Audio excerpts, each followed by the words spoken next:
সর্বজনীন পেনশন স্কিমের আওতায় সরকারি স্বায়ত্তশাসিত সকল প্রতিষ্ঠান অন্তর্ভুক্ত হবে 2025 সালের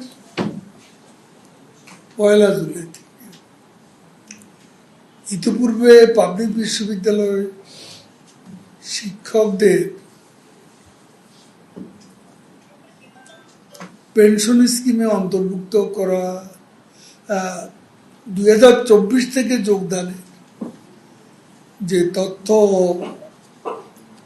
দেয়া হয়েছে তা সঠিক নয়। একথা আমরা তাদের পরিষ্কারভাবে জানিয়েছি।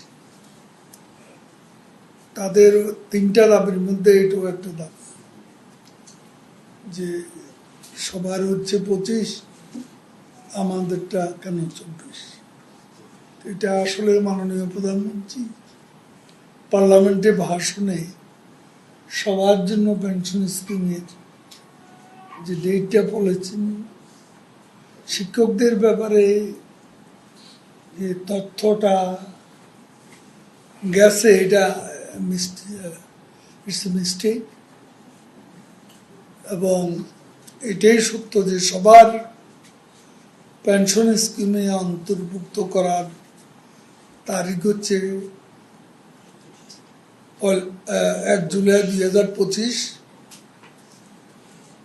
এটা তাদেরকে আমরা পরিষ্কারভাবে বলেছি। এছাড়াও শিক্ষকদের দাবি সুপার গ্রেড ও স্বতন্ত্র উচ্চগত স্কেল প্রদানের বিষয়টি আলোচনা হবে। আমরা পাবলিক বিশ্ববিদ্যালয়ের সকল শিক্ষকের মর্যাদা,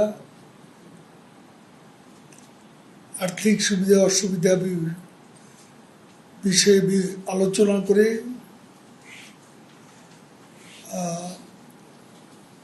বিশেষ করে তাদের দাবিনামা সরকারের উচ্চ পর্যায়ে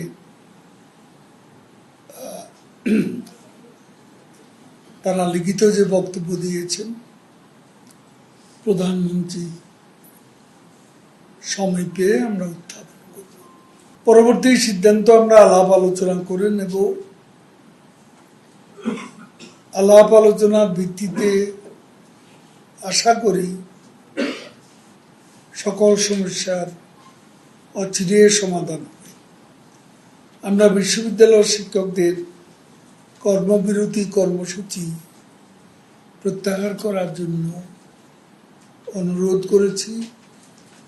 শিক্ষক নেতৃবৃন্দ সাংগঠনিকভাবে তাদের ফেডারেশনের নেতৃবৃন্দের সঙ্গে আলোচনা করে সিদ্ধান্ত গ্রহণ করবেন বলে জানিয়েছে।